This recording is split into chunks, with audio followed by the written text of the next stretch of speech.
நம்ம இன்னைக்கு பார்க்க போற stock SBI cards and payment 28th October இந்த ஸ்டாக்கை பை பண்ணிட்டு 19th நவம்பர் இந்த ஸ்டாக்கை நான் செல் பண்ணியிருக்கேன். இது ஒரு லாஸ் மேக்கிங் ட்ரேட். இந்த ட்ரேடை நான் பிக் பண்ணினதுக்கு reason supply zone break out. இந்த இடத்துல ப்ரைஸ் ரேலி ஆகுது. இங்கே ஒரு பேஸ் கேண்டில் ஃபார்ம் ஆயிடுச்சு. அதுக்கப்புறம் ஒரு லெக் அவுட் கேண்டில் ஒரு 5.13% கிட்ட இந்த பிரேக் அவுட் வந்து நடந்திருக்கு. அதுக்கு அடுத்தவே ஒரு சின்ன பேஸ் கேண்டில் எகெயின் ஃபார்ம் ஆகுது. மார்க்கெட் வந்து இந்த பேஸ் கேண்டில பிரேக் பண்ணாம கீழ வந்து போக ஆரம்பிச்சிருச்சு.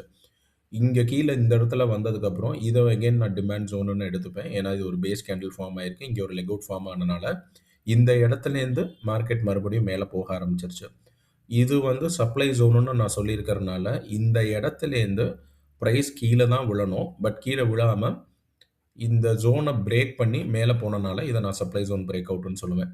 இந்த சப்ளை ஜோன் இந்த இடத்துலேருந்து இவ்வளோ தூரம் மார்க்கெட் ஒரு ஸ்விங் ஹை வச்சுட்டு ப்ரைஸ் அகெயின் இந்த ஜோன் கிட்ட ரீட்ரேஸ் பண்ணி வரும்போது இந்த இடம் ஒரு சப்போர்ட்டாக வந்து மாறிடும். அதாவது ப்ரீவியஸ் ரெசிஸ்டன்ஸ் ஒரு சப்போர்ட்டாக மாறப்போகுது. ஸோ என்னோட அசம்ஷன் இங்கேருந்து ஸ்டாக் வந்து மேலே போகுங்கிறது என்னோட அசம்ஷன்.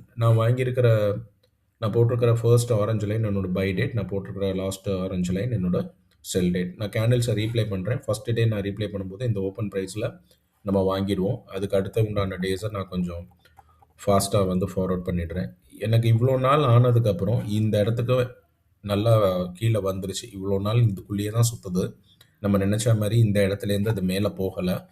எனக்கு நம்பர் ஆஃப் டேஸ் நான் ஹோல்டு பண்ணினது ஒரு 14 டேஸ்க்கு மேலே ஆகிறனால நான் இந்த ஸ்டாக்கை இந்த இடத்துல நான் செல் பண்ணிட்டேன். நம்ம விற்றதுக்கப்புறம் ப்ரைஸ் வந்து இந்த ரேஞ்சுக்குள்ளேயே தான் சுற்றிக்கிட்டு இருக்கு. ஸோ எப்பயுமே ஒரு மொமெண்டம் இல்லைன்னு சொன்னால் அந்த ஸ்டாக்கை நம்ம சீக்கிரம் விற்கிறதுங்கிறது தான் வந்து கரெக்டான மெத்தடு. நானும் என்னோட ஸ்விங் ட்ரேடிங்கில் ஒரு 14 டேஸ்க்குள்ளே தான் நான் எல்லா ஸ்டாக்கையும் நான் செல் பண்ணிடுவேன். நாளைக்கு வேறு ஒரு ஸ்டாக்கில் பார்க்குறேன். இந்த ஸ்டாக்கில் உங்களுக்கு ஏதாவது டவுட்ஸ் இருந்ததுன்னா கீழே கமெண்ட் செக்ஷனில் போஸ்ட் பண்ணுங்கள். நான் டெஸ்ட் பண்ணுறேன். தேங்க்யூ.